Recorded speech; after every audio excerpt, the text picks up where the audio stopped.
Merhaba, bugün siyaset bilimci Harold Laswell'ın Birinci Dünya Savaşı propaganda tekniklerine dair klasik analizini yani bir nevi savaş zamanı oyun kitabını masaya yatırıyoruz. Evet, her şey aslında bu çok temel ama bir o kadar da kışkırtıcı soruyla başlıyor.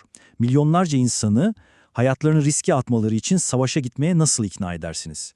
İşte propaganda tam da bu sorunu çözmek için var. Hadi o zaman ilk bölümümüzle başlayalım, görünmeyen cephe. Bu fikir aslında her şeyin temelini oluşturuyor. Savaş sadece siperlerde, muharebe alanında kazanılmaz. İşte Laswell'in temel önermesi de tam olarak bu. Yani modern bir savaşta elinizdeki tanklar, tüfekler kadar halkınızın morali de kritik. Hatta belki daha da kritik çünkü yüksek moral demek, coşku demek, kararlılık demek, zafere olan o sarsılmaz inanç demek. Bu olmadan en güçlü ordular bile bir yerden sonra çökebilir. Peki propaganda dediğimiz şey tam olarak ne?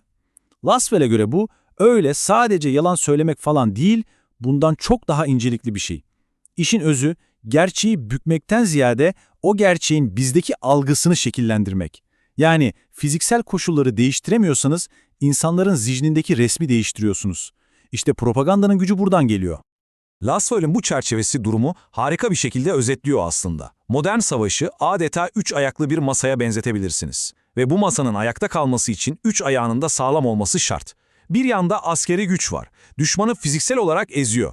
Diğer yanda ekonomik baskı var. Abluka ve yaptırımlarla düşmanı boğuyor. Peki ya üçüncü ayak? İşte o da propaganda. O da hem düşmanın kafasını karıştırıyor, moralini bozuyor, hem de kendi halkınızın direncini, birlikteliğini adeta çelik gibi sağlamlaştırıyor. Peki bu propaganda oyun kitabını açtığımızda ilk karşımıza ne çıkıyor? Elbette hedefler. Yani bir propaganda kampanyası tam olarak neyi başarmayı amaçlar? Gelin şimdi bu stratejik hedeflere daha yakından bakalım. İşte Laswell'ın belirlediği 4 ana hedef. Düşmana karşı nefreti körüklemek, müttefiklerin dostluğunu korumak, tarafsızları kendi yanına çekmek ve son olarak da düşmanın moralini çökertmek. Ama burada şuna dikkat edin. Bu sadece düşmana yönelik bir saldırı planı değil. Bu çok daha kapsamlı. Aynı zamanda kendi müttefiklerinizi yanınızda tutmak ve kararsızları kendi safınıza çekmek için de tasarlanmış. Yani çok yönlü bir psikolojik strateji bu. Peki tüm bu hedeflere ulaşmanın en kestirme, en etkili yolu ne? Laswell'e göre cevap net. Düşmanı şeytanlaştırmak. Yani bütün o karmaşık politik meseleleri, ekonomik çıkarları bir kenara bırakıp tüm suçu, tüm nefreti tek bir hedefe yani şeytani, insanlık dışı bir düşman figürüne yöneltmek, bu halkın desteğini arkanıza almanın en basit, en ilkel ve kabul edelim ki çoğu zaman en etkili yolu. Tamam, hedeflerimiz belli. Düşmanı şeytanlaştıracağız. Herkesi kendi safımıza çekeceğiz. Ama nasıl? Bir propagandacının çantasında bu hedeflere ulaşmak için hangi aletler, hangi taktikler var? Hadi gelin şimdi işin nasıl yapılır kısmına. Yani o meşhur taktiklere bakalım. İlk ve belki de en önemlisiyle başlayalım, bilgi akışını, özellikle de kötü haberleri kontrol etmek. Laswell'in analizine göre bu iş adeta bir sanat. Mesela cepheden kötü haberler mi geldi? Kayıplar mı var, kıtlık mı baş gösterdi? Bu haberler asla olduğu gibi halka verilmez. Önce merkezi bir otoritenin süzgecinden geçer, sonra doğru anın gelmesi beklenir ve çoğu zaman moralleri yerle bir etmesin diye yanında mutlaka iyi bir haberle birlikte servis edilir. Mesela Churchill'in savaş zamanında tam olarak bunu yaptığı söylenir. Sıradaki taktikse kitleleri değil, doğrudan bireyi hedef alıyor. Tek bir kişiyi. Bu taktiğin arkasındaki psikoloji hem çok basit hem de inanılmaz etkili. Düşünsenize bir kalabalığın içindesiniz ve elinize bir propaganda broşürü tutuşturuluyor. Muhtemelen arkadaşlarınızla dalga geçer, buruşturup atarsınız. Ama yolda tek başınıza yürürken kimsenin görmediği bir yerde aynı broşürü bulduğunuzu hayal edin. İşte o zaman durum değişir. O mesaj artık size özeldir. Üzerinde düşünürsünüz, sorgularsınız ve mesajın zihninize sızması çok daha kolay olur. Çünkü propagandacılar bilir ki yalnız insan savunmasız insandır. Tabii ki propagandacının alet çantasında çok daha tehlikeli, çok daha karanlık silahlar da var. Mesela düpedüz yalanlar. Alman kadavra fabrikası hikayesi bunun belki de en kötü şöhretli örneği. İngiliz istihbaratının yaydığı bu hikayeye göre Almanlar savaşta ölen kendi askerlerinin cesetlerinden sanayide kullanmak için yağ ve sabun üretiyordu.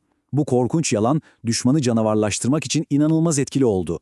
Ama işte bu tür manipülasyonlar çift taraflı keskin bir kılıç gibidir. Yalan eninde sonunda ortaya çıktığında sadece o anki savaşı değil, gelecekteki tüm güveni de kaybedersiniz. Propaganda sadece yeni yalanlar uydurmaz, aynı zamanda hepimizin içinde var olan en derin inançları, en kutsal değerleri ve kendi amacına alet eder. Din, vatan sevgisi, şanlı bir tarih. Bunlar bir toplumun tutkalıdır, kutsal sembolleridir. Propagandacı ne yapar? Bu sembolleri alır ve kendi savaşını bu kutsal çerçevelerin içine oturtur. Böylece savaş artık politik bir tercih olmaktan çıkar, adeta kutsal bir görev, bir vatan borcu haline gelir. Ve tabii ki her iyi iletişimcinin bildiği gibi propagandacı da şunu çok iyi bilir, tek bir mesaj herkese uymaz. Kime konuştuğunuzu bilmek zorundasınız. Mesela bir fabrika işçisini harekete geçirecek sloganlar kırsaldaki bir çiftçiyi pek etkilemeyebilir. Veya bir müttefik ülkenin diplomatına gönderilecek mesajın diliyle düşman siperlerine atılacak broşürün dili elbette aynı olamaz. Her kitleye kendi anlayacağı dilden, kendi değerleri üzerinden konuşmak esastır. Tüm bu hedefleri ve taktikleri gördük. Peki sonuç ne? Bu kadar güçlü silahları kullanmanın bedeli nedir? Gelin şimdi nihai kararı verelim, işin risklerine ve sonuçlarına bakalım. İşte propagandacının ikilemi tam olarak bu tabloda özetleniyor. Kısa vadede baktığınızda bu teknikler işe yarar. Hem de çok iyi işe yarar. Halkın desteğini arkanıza alırsınız, orduya katılımı arttırırsınız, düşmanın moralini çökertirsiniz. Ama uzun vadede özellikle de yalan üzerine kurulu bir strateji, bir devletin sahip olduğu en değerli şeyi, yani halkının ona duyduğu güveni dinamitler. Ve o güven bir kez yok olduğunda onu yeniden inşa etmek neredeyse imkansızdır. Laswell'in en büyük uyarısı da budur. Bu analizi bitirirken aklınızda bir soruyla sizi baş başa bırakmak istiyorum. Harold Laswell'ın neredeyse 100 yıl önce analiz ettiği bu taktiklerin izlerini günümüz dünyasında, sosyal medyada, haberlerde, siyasi tartışmalarda nerelerde görüyorsunuz?